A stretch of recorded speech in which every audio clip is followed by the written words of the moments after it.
un grupo de preguntas que necesariamente pues se tiene que responder, ¿no? Bueno, si es que quieres asegurar tu ingreso a la universidad, peor si vas a San Marcos, ¿no? Donde las preguntas de biología en San Marcos son las más difíciles hasta ahora, ¿no? Antes eran las de agraria, ¿no? Ahora son las de San Marcos, por el formato DECO. Hay que saber interpretar, o sea, leer. Si no sabes leer, por las puras. Y cuando digo saber leer, significa comprender, ¿ya? ¿Por qué es tan importante la biología? La biología es importante, bueno, primero para tu ingreso, pues, ¿no? Primero para el ingreso. Y lo otro es que con la biología puedes conocer más o menos cómo funciona tu cuerpo. Y en base a ese conocimiento, pues, debes preocuparte por la salud de tu cuerpo. ¿Ya? Entonces, cuando te salen algunas manchitas raras en la piel, es porque algo está ocurriendo. Y el mejor consejo es no hacerle caso. Ah, manchita, pues, ¿no? Sino es poner atención al por qué, ¿no? Preguntarse el por qué.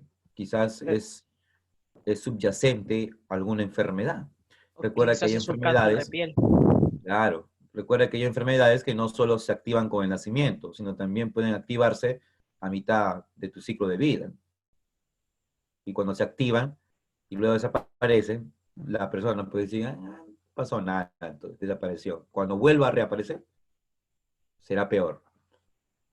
Así es. Se puede aplicar la biología en nuestra vida, ¿no? Por ejemplo, ¿no? ¿Por qué dice tan importante lavarse las manos con jabón, ¿no? Cuando se trata del virus.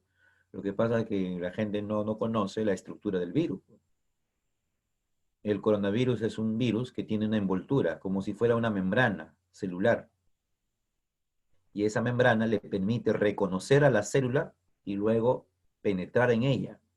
Sin esa envoltura no puede reconocer a la célula y peor, no puede penetrar en ella.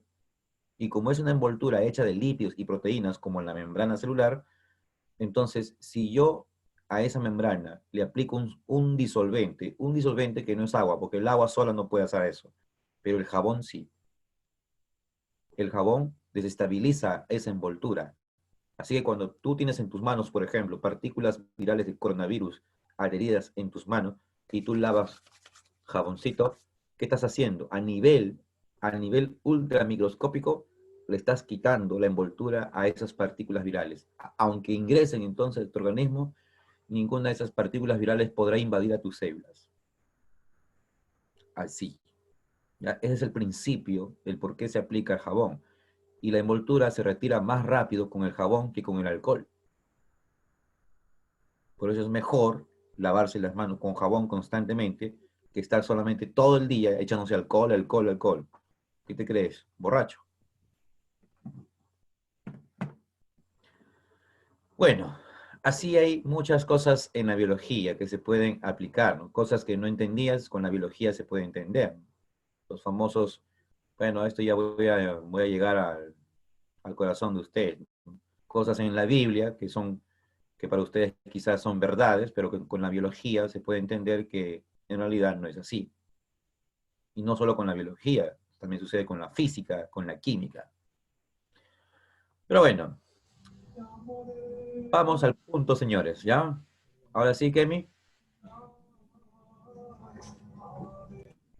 Puedes ver el material, estoy compartiendo el material. Sí, ya, sí, sí la Ya, veo, sí la veo. ya, perfecto. Ya. A ver, vamos chicos. Entonces dice, al consumir una tradicional salchipapa, ay qué rico, mira. Sé que el almidón contenido en las papas es degradado por la enzima amilasa salival. ¿Qué es una amilasa? La amilasa es una enzima que degrada almidón, que ataca almidón, pero no la ataca por completo. Es decir, esta enzima no corta todos los enlaces, sino corta de dos en dos. Eso significa que si tenemos una mezcla de almidón con amilasa, el resultado de su acción no sería monosacáridos, porque si fuera monosacáridos cortaría todos los enlaces, sino disacáridos, y esos disacáridos son maltosas. Así que no olvides, ¿eh? Cuando las amilasas atacan al almidón, lo que se obtiene son maltosas, no glucosas libres. Bueno, dice pues, como maltosa y otro que se llama maltotriosa, estos disacáridos posteriormente son degradados por las enzimas disacaridasas como la maltasa para producir finalmente la glucosa. Estos procesos catabólicos son explicados gracias a las investigaciones realizadas por científicos en el campo de la... Y bueno, tú has respondido, a ver, Henry nos dice que es la B. Claro, el campo de la También es la B. bioquímica, ¿ya? El campo de la bioquímica. Está burra, ya está, burra. Cuando se habla de biología molecular, en biología molecular más se estudia lo que son los procesos de replicación, transcripción y traducción.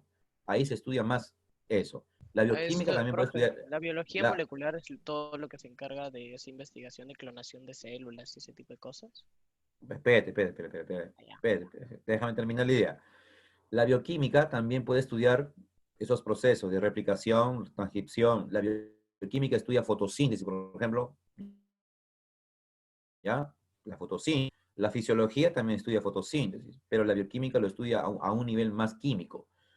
La biología molecular también estudia los fenómenos de fotosíntesis, sí, pero más se centra a nivel molecular. A la biología molecular no le interesa la composición, si tiene carbono, hidrógeno, oxígeno, eso no le interesa, sino cómo funcionan estrictamente las moléculas. Y más los biólogos moleculares se dedican al estudio de replicación, transcripción y traducción. A ese nivel más se hace el estudio de la biología molecular. Y claro, hay muchos conocimientos de la biología molecular que son aplicados a las técnicas de clonación. Los ingenieros genéticos tienen que tener un amplio conocimiento de lo que es biología molecular. ¿Bien? Entonces, los biomoleculares no hacen clonaciones, sino el conocimiento de la biología molecular es aplicada para hacer clonaciones, que es diferente. Bien, pasamos entonces a la pregunta 2. Dice, el método científico es el proceso por el cual se obtiene conocimiento acerca de eventos que se desarrollan en la naturaleza. Al respecto, determine el valor de si es yo o si es ella. Sobre algunas características. A ver, la primera dice, siempre debe ser objetivo, intentando no involucrar sentimientos. Aquí viene el detalle de objetivo y subjetivo. Hay gente que hasta ahora no entiende la diferencia entre lo objetivo y lo subjetivo. Y relacionan que hay ciencia subjetiva y ciencia objetiva. Oye, la tendencia, la esencia de la ciencia es objetiva. Quizás en un principio la ciencia tenía una corte subjetiva. Por ejemplo, Pitágoras. Pitágoras, famoso matemático, ¿bien? Filósofo griego. El primero en llevar el título de filósofo. El primero en hacerse llamar filósofo. Pitágoras. El primero, ¿eh? No estoy diciendo que es el primer filósofo, porque el primer filósofo es Tales de Mileto. Eso según Aristóteles. Pero el primero en hacerse llamar filósofo, ese es Pitágoras. Él se llamaba filósofo, Pitágoras. Pitágoras matemático. Decía que todo lo existente tenía su origen en el número. Que haya estudiado matemáticas y que gracias a él se tienen teoremas como el famoso teorema de Pitágoras, eso es un conocimiento objetivo. Pero cuando le dio una explicación creativa de todo lo existente a partir del número, ahí se fregó. Eso es un concepto subjetivo. Que todas las cosas están hechas de números, dice. Ah, fumaba de la buena, pues. Entonces, cuando eso hacía, la ciencia se vuelve pseudociencia, falsa ciencia. Y actualmente tenemos pseudociencias y a la gente le encanta la pseudociencia. Ejemplo, la astrología. Claro, pues, en vez que le gusta a la gente la astronomía, prefieren la astrología. Tu vida depende de las posiciones de los planetas. ¿Dónde vives tú, Julia? ¿Qué tiene, ¿Qué tiene que ver Marte con que dé vueltas y que eso influye en tu vida? Son tonterías, pues. Es cierto. Lo otro, otra pseudociencia, pero ya eso ya murió, ya.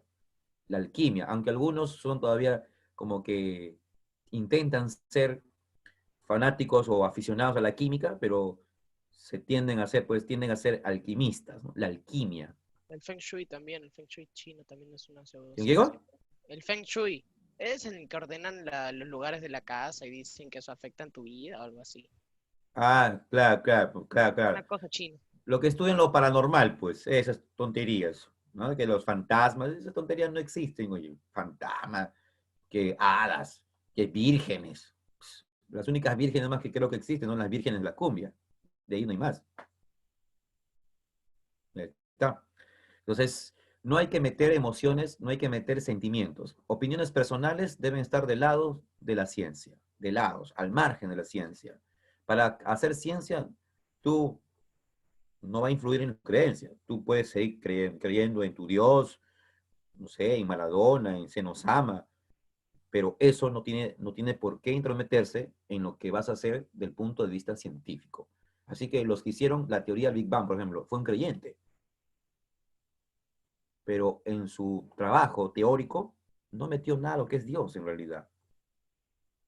El hecho que haya sido creyente no quiere decir que haya llegado a esa idea. Está desligado de eso. Así que la primera es,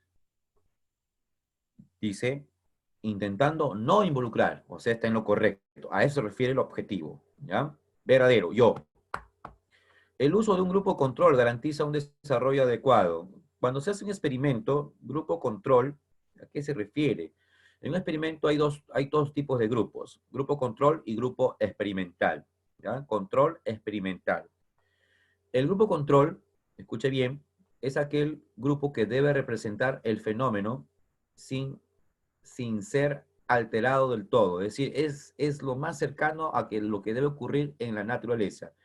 Y donde debes manipular para obtener resultados, eso es en los grupos experimentales. Ejemplo, no sé si recuerdas el, el experimento de Francisco Redi, frascos con carne podrida. En uno no lo tenía tapado y el otro sí, si no me En equivoco. dos estaban tapados, pero de forma diferente, y solo un frasco no estaba tapado. En El uno le frasco que salieron no moscas. estaba tapado, ese es el frasco que debe ser más parecido a lo que ocurre en la naturaleza. ¿Por qué? Porque un animal cuando muere, a un animal cuando muere no le vas a tapar, ¿no? En la naturaleza no están tapados, no lo encuentras tapado, cubierto. Están a intemperie, ¿sí o no? Al aire libre.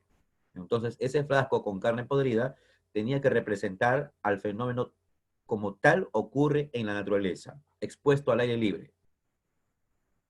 Y en cambio, en los demás frascos manipuló condiciones. Entonces, así es. En un experimento hay dos grupos. Grupos experimentales y grupo control. Grupo control, donde el fenómeno debe ocurrir tal como se da en la naturaleza. Y el grupo experimental, donde se manipulan condiciones para obtener resultados. Ahí dice, el grupo de un control garantiza un desarrollo, por supuesto, un experimento debe contar con grupo control. Sin grupo control, a ver, es como decir, a ver, si Reddy, ¿qué tal no hubiera usado ese frasco con carne sin tapar? Que solamente hubiera usado los dos frascos tapándolo.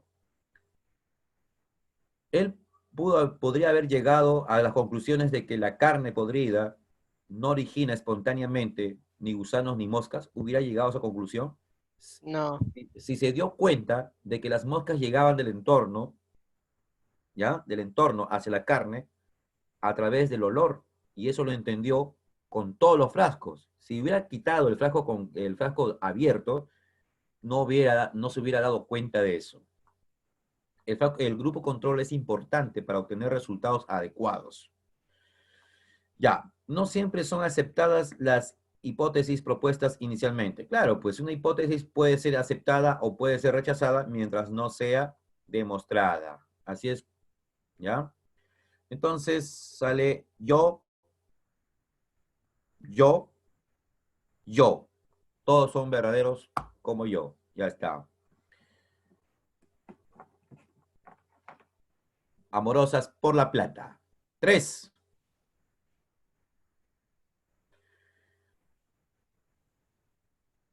Los virus son entidades compuestas por un tipo determinado de ácido nucleico, ADN o ARN, así como un conjunto de proteínas que cubren el ácido nucleico. Algunos pueden tener una membrana lipídica, que la consiguen después de infectar a la célula. Al respecto, podemos decir que la organización de los virus es a nivel.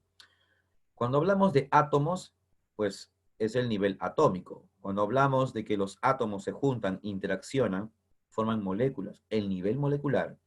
Pero los primeros niveles moleculares son pequeños, o sea, son moléculas pequeñas, como el agua, como el O2, por ejemplo.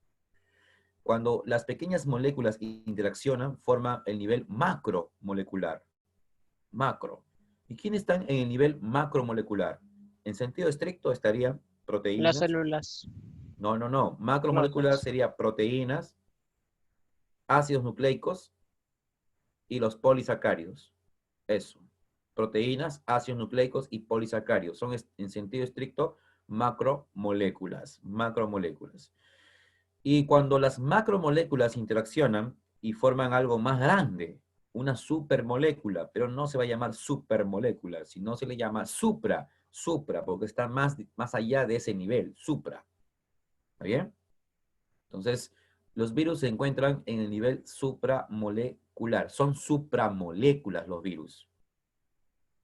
Luego del nivel supramolecular está el nivel organular, y ahí está, por ejemplo, la mitocondria, cloroplasto, el núcleo, ahí está el peroxisoma, el retículo plasmático, nivel organular. Nivel atómico, nivel molecular, nivel macromolecular, nivel supramolecular, donde están los virus, el nivel organular, esos niveles son llamados niveles subcelulares. ¿Por qué? Porque están por debajo del nivel celular. El nivel celular es el nivel básico de la vida. El nivel básico de la vida. Se habla de vida recién a partir del nivel celular. Así que la respuesta es, pues, complejo supramolecular. A lo mismo decir supramolécula. Ahí está. Depravadas.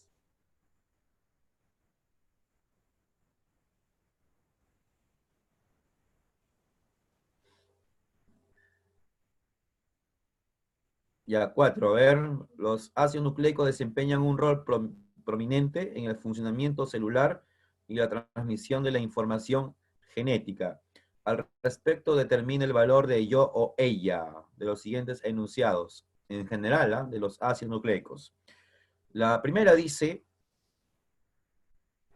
a ver, dime si es yo o ella. A ver, dime si es yo. Pon ahí yo, ella. La primera, la ribosa predomina en el ADN. La ribosa predomina en el ADN. Ella, pues, claro, Mariano es mi ex, dice, claro, pero todavía no lo olvidas, pues, Inverbe, todavía no lo olvidas. Ya está. La primera es ella, porque ribosa es para el ARN y desoxirribosa es para el ADN. La siguiente, el ARN tiene adenina, guanina, citosina y uracilo. No, en vez de uracilo tiene timina. Timina. ¿Ya? Entonces, eso es... Allá, leí mal. ARN dice. Sí. Está bien, ese es yo, verdadero. Claro, el ARN tiene eso, pues, adenina, guanina, citosina y uracilo. Y el ADN tiene adenina, guanina, citosina y timina. Y acá. Entonces, yo, verdadero. El ARN está formado por una cadena polinucleotídica. Por una cadena polinucleotídica. Ahí está. Aunque aquí, bueno, los que les gusta el lenguaje, los que les gusta la gramática, deben saber que este término está mal. Es redundante. Cadena polinucleotídica. Está mal. O dices cadena de nucleótidos o dices polinucleótido. Está mal dicho, cadena polinucleotídica. Pero obviamente la pregunta no está preparada para que puedas identificar eso, pues, ¿no? Se refiere a la cadena de nucleótidos, que tiene una cadena de nucleótidos. Y es verdad, ¿ya? Tiene una cadena de nucleótidos. Sale entonces ella, falsa, yo, verdadero, yo, verdadero. Entonces la respuesta es amorosos y siempre sinceros. 5. El carbono es el átomo más abundante en los seres vivos. Bueno, no es que sea el más abundante, sino es entre los más abundantes. Bueno, error de concepto. Lo encontramos en asociación con muchos átomos como el nitrógeno, el oxígeno y preferentemente con el hidrógeno. Está también presente en los elementos inorgánicos, sin embargo, su trascendencia radica en la diversidad de moléculas biológicas en las cuales forma parte, y esto es debido principalmente, esta pregunta más que biología, es química, química orgánica. Hay una característica del carbono que se estudia, ¿no? ¿Cuál es esa? La capacidad de generar grandes cadenas. ¿Y eso por qué hace? Porque es qué cosa, se tiene autosaturación. Claro, sí. Claro, la autosaturación. Para completar el octeto, pues, forma varios enlaces, 4 enlaces simples. Su tetravalencia, como dice Mariano, claro. Entonces la respuesta sería, ahí está, pues, la C, pues, la C, la capacidad de formar hasta 4 enlaces covalentes con otros átomos. Ahí está, ¿ya? Entonces hay conchudas. 6, 6, 6. A ver. La celulosa se encuentra formando una compacta capa protectora externa del citoplasma vegetal.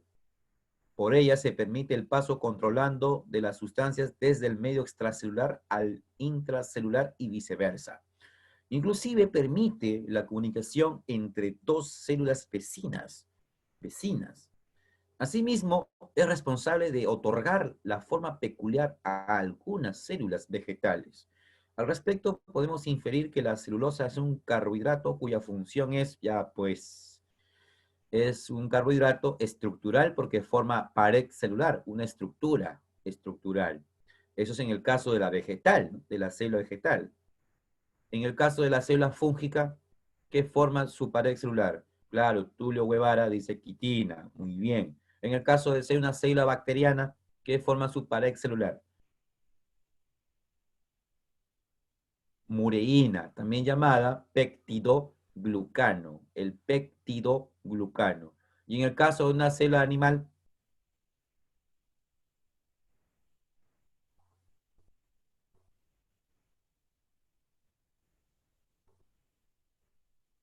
y en el caso de una célula animal, tu respuesta debe ser, profe imberbe, la célula animal no tiene pared. ¿Qué me quiere agarrar a mí? Ya está, ¿ya? Las células animales no tienen pared, pues. Por eso la pregunta es absurda, pues. Ya. Entonces la pregunta 6 es amorosas, amorosas por el bono universal. Pregunta 7. Una nueva especie... Ya pues, ya ahora sí. Una nueva especie animal reportada en la selva peruana causa debate entre estudiantes de biología para determinar a cuál grupo pertenece. Algunos afirman que dicho animal es un anfibio, otros argumentan que se trata de un reptil acuático. La especialidad a la cual este debate hace referencia es, ya, Henry y Robert, por favor, las claves con número, ¿ya? Con números. Si van a poner claves para saber, pues, qué es la pregunta, ¿no? La clave. Ya, taxonomía. Por supuesto, el debate está dentro del campo de la taxonomía. Profe, ¿qué ¿Ya? es la Ya. taxonomía? ¿Qué? ¿Qué es la taxonomía? La taxonomía es la ciencia que se encarga de nombrar y clasificar seres vivos. Eso hace la taxonomía. Nombra y clasifica seres vivos. A ver, ahí puede confundir a algunos, ¿ah? Así, mira. Un científico se encuentra un animal, ¿ya? Un animal. Este científico, este científico se da cuenta de que este animal presenta características nuevas que no se han estudiado y cree que se trata de una nueva especie. ¿A qué ciencia se recurre para saber que es una especie nueva? ¿A qué ciencia se recurre para saber que es una especie nueva? ¿Será acaso taxonomía?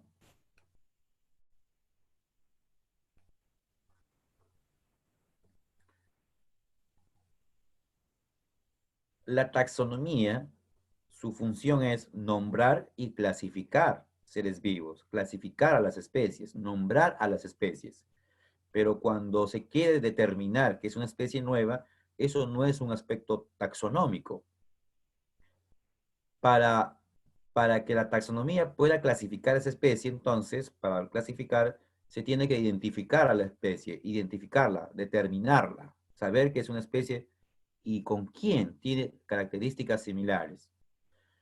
Esa es la ciencia de la biología molecular. La biología molecular o la bioquímica se van a encargar de establecer el análisis genético, el análisis de su ADN para buscar parentesco. Una vez que se establece el parentesco, ahora sí la taxonomía puede hacer la clasificación. La determinación de especies es por medio de análisis de ADN y para eso es bioquímica o biología molecular. Aunque más preciso sería lo que es biología molecular. Ya. 8. Yesenia se encuentra revisando las instrucciones de un producto que tiñe el cabello y a la vez permite ondearlo o lisarlo. Al revisar detalladamente, lee uno de los productos que tiene la característica de romper los puentes disulfuro, que se forman entre aminoácidos cisteínas, permitiendo de esta manera el proceso de cambio de la forma del cabello. Podemos inferir que el proceso cosmetológico que realiza el producto de belleza se basa en bueno, las proteínas están formadas por aminoácidos y los aminoácidos están enlazados por enlaces fosfodiéster. Pero las proteínas pueden tener otro tipo de enlaces adicionales, como los famosos puentes disulfuro. La presencia de puentes disulfuro le otorga mayor estabilidad a la proteína. Y más todavía si ese organismo vive en un entorno con quizás temperatura alta, pH bajo, entonces donde se requiere que la proteína sea resistente ¿a qué fenómeno? Al fenómeno de la desnaturalización. ¿Ya? Las famosas arqueobacterias tienen proteínas que resisten a los agentes desnaturalizantes. Entonces, a eso se refiere, ¿no? Cuando te hacen el ondeamiento, lisado, se basan en principios de desnaturalización proteica. Profe, ¿en qué consiste el proceso de desnaturalización? Desnaturalización es así, mira. Mira. Una proteína es una cadena de aminoácidos, pero en tu organismo las proteínas no están así desplegadas, sino se encuentran enrolladas, formando como algo apelotonado, como una pelota. Entonces hablaríamos de una proteína globular, o están plegados de forma alargada, y ahí se le llama proteína fibrosa. Entonces, esa cadena o bien toma forma alargada o forma globular, su forma es tridimensional. Cuando se habla de la forma tridimensional, se refiere a la estructura terciaria. Forma tridimensional, a la estructura terciaria. Entonces, si tengo una proteína globular, por ejemplo, mira, esta proteína está en el huevo. Y al freír el huevo, esta proteína, ¿qué pasa? Su cadena se despliega, se desenrolla. ¿Muy bien? Una evidencia de que eso está ocurriendo es cuando la clara del huevo se va poniendo opaca. Esa es una evidencia de que está ocurriendo desnaturalización. Igual, cuando fríes la carne, va perdiendo ese colorcito, ¿sí o no? Rojito, la carne. Entonces, eso es una evidencia de que las proteínas de la carne se están desnaturalizando, se están desenrollando, desplegando. Ese es el fenómeno de la desnaturalización. Entonces, ese fenómeno tiene que ver con las aplicaciones en el cabello, pues, ¿ya? Así es. 8 es burra, tu enamorada. 9. Es el principio inmediato que permite mantener el equilibrio osmótico. A ver, nuestro organismo tiene que mantener la presión osmótica. Presión osmótica significa que nuestro cuerpo debe tener cierta resistencia a la pérdida de agua líquida. Y para mantener el agua líquida, una de las maneras es concentrar una adecuada cantidad de sales minerales. Por eso la función principal de las sales minerales es la regulación de la presión osmótica. 9, entonces, depredadoras. 10. Constituyen los lípidos más abundantes en el organismo. Los lípidos más abundantes en el organismo. Se refiere a nuestro organismo, pues. En nuestro organismo, ¿qué lípido hay más? ¿Qué lípido hay más? Triglicéridos. Triglicéridos. Claro, los triglicéridos. Pero en los animales, igual. Los lípidos más abundantes en los animales son los triglicéridos. ¿Y en las plantas cuáles son? No tienen. Como no O tienen las sea, plantas lípido que estás hablando, Inver. ¿ceras? Ah, ya has leído a Tulio, pues. Las ceras. Las ceras. 10 entonces, ahí está, 10. Ahí está. 10 amorosos y siempre sinceros. Ya está. 11. La primera etapa de la replicación viral se denomina. La primera etapa de la replicación viral. Bueno, los virus para poder multiplicarse, mira, haciendo una comparación, ahí está Alexandra, despertó de su letargo, dice la C, profe, casada, pero por la plata, profe, dice. Ya. Ujú. Los virus son parásitos intracelulares. ¿Qué es un parásito? Un parásito es aquel que se aprovecha de otro dañándolo. Parásito es aquel que se aprovecha de otro dañándolo. Ese es un parásito. Y los virus, deben ingresar a la célula para aprovechar algo que tienen las células y que no tienen ellas. ¿Qué es ese algo? ¿Qué es ese algo que requieren los virus para poder multiplicarse y que tiene la célula? Ese algo se llama metabolismo, ¿ya? Metabolismo. Los virus no tienen metabolismo. Los virus no son células. Los virus no tienen metabolismo. Los virus no se reproducen, sino se replican. Los seres vivos se reproducen. Los virus se replican. Cuando moléculas, cuando algo del nivel molecular, macro o supra, se forman copias de sí misma, a eso se le llama replicación. El ADN se replica, por ejemplo. ¿Bien? Entonces, los virus no se reproducen, sino se replican. No tienen metabolismo propio y no son células. No tienen estructura celular. Esos son los 3 principios básicos por los cuales a los virus no se les considera seres vivos. Los virus no son seres vivos. Y el virus, para poder invadir a una célula, para poder infectarla a una célula y ahí multiplicarse, porque el virus no se puede multiplicar fuera de la célula, tiene que estar dentro para aprovechar el metabolismo de la célula. Sus fases son fijación, penetración, replicación propiamente dicha, ensamblaje y liberación.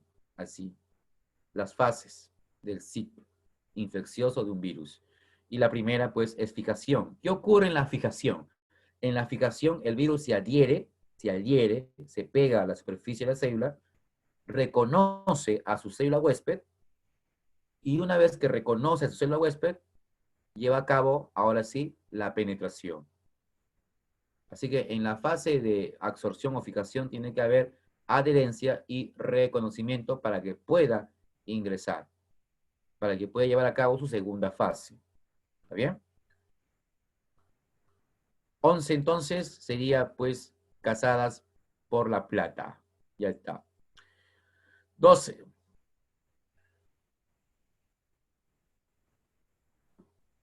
A ver, el material genético de las bacterias está conformado por...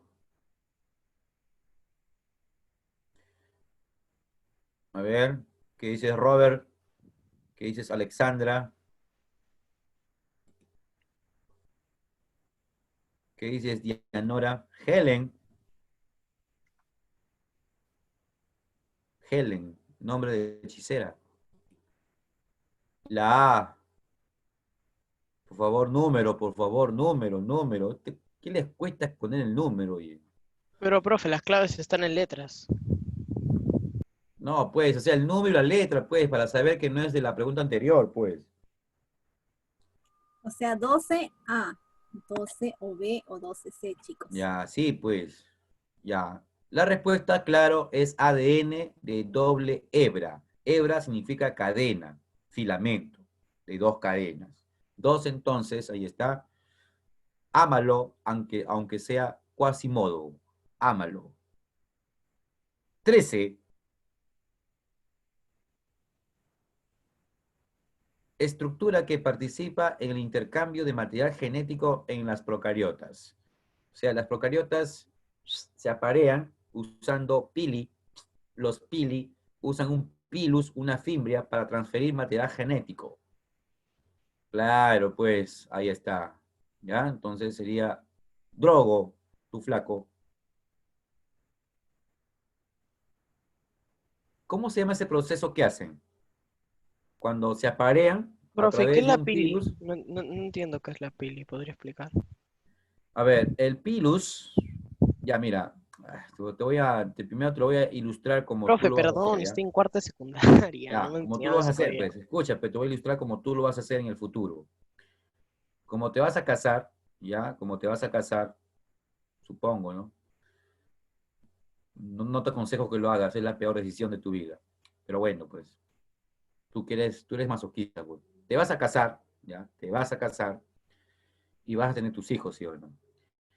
Mira, tu esposa va a tener que recibir de ti material genético. Tú tienes que transferirle a ella material genético, ¿ya? Para que se puedan reproducir de manera sexual.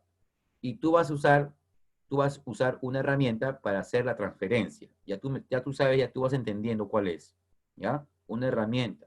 A través de esa herramienta vas a transferir material genético a ella. Ella, cuando reciba ese material genético, o sea, el espermatozoide se va a unir al óvulo. Entonces, ¿cómo se interpreta eso? Que el material genético de ella con el material genético tuyo se va a unir, se va a completar para formar a un nuevo ser. Al cabo de 9 meses vas a tener tu Saibaimán, tu hijo, tu cachorro. ¿Está bien? Así, reproducción. En una reproducción asexual o sexual siempre va a haber aumento de individuos. Pero en una reproducción sexual se va a requerir por lo general sexos, masculino, femenino, macho y hembra, para que haya pues un nuevo individuo. Las bacterias no tienen, las bacterias, las bacterias no tienen reproducción sexual. Las bacterias son asexuales, ¿ya?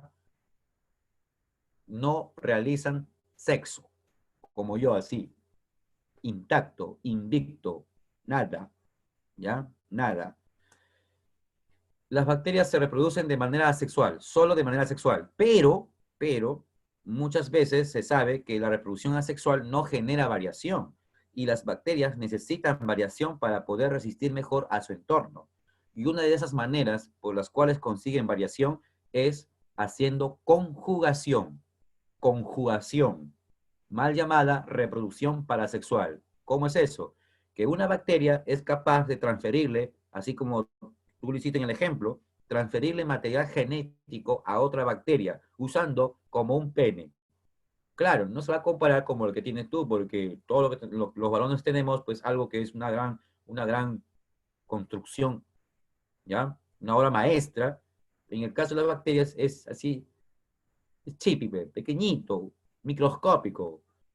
Con eso entonces No penetra a crea, la otra profe. bacteria y le transfiere material genético. Este material genético, por si acaso, no es el que tiene, no es su principal material genético, sino le transfiere pequeño material genético llamado plásmido. Plásmido, así, plásmido. Ese le transfiere. Y cuando termina, se separa. Fueron dos, se separan, siguen siendo dos. O sea, no hay aumento de individuos. No es reproducción en realidad. ¿Y por qué le llaman parasexual? Porque es parecida al sexo, pues es como un apareamiento. Eso es conjugación. Transferencia de plásmido a través de un pilus sexual. El pelito, tiene un pelito como que funciona como pene. Y Un esa pilus estructura sexual. se le llama pili. Claro, a eso. Ah, En singular interesante. es pilus, porque Pilus. el término es plural. 14. Lo puedo cambiar entonces acá. El consumo de fibra vegetal es indicado para los casos de estreñimiento agudo. Ahí está tu caso, Kemi. Esto es porque tiene la capacidad de no ser degradada ni absorbida. Por lo contrario, logra avanzar a través del tubo intestinal uniéndose con moléculas